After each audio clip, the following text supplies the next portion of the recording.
Bonjour à tous, nous sommes en haut de la rue nationale, là où ont été plantées des chênes d'Italie.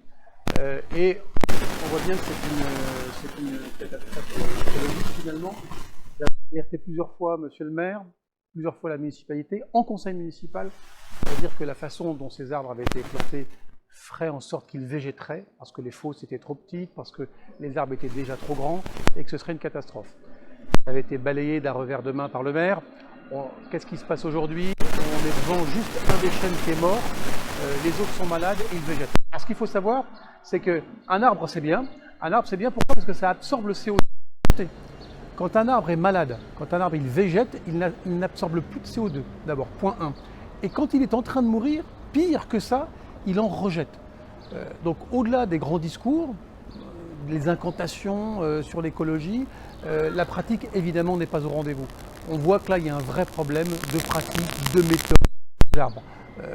Les travaux sont en cours, vous pouvez les voir aussi derrière moi, pour essayer d'agrandir légèrement les fosses. Mais je peux d'ores et déjà dire que l'agrandissement de ces fosses ne sera pas suffisant.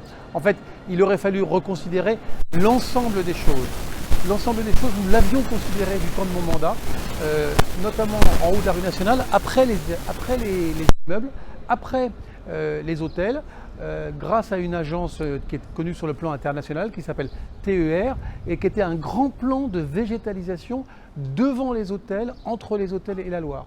Ce projet-là est à l'arrêt et c'est bien dommage parce que il prévoyait des grandes plantations, des plantations d'arbres de haute tige, mais des arbres qui auraient pu aller puiser dans le sol toute l'énergie nécessaire à leur épanouissement et donc absorber du CO2.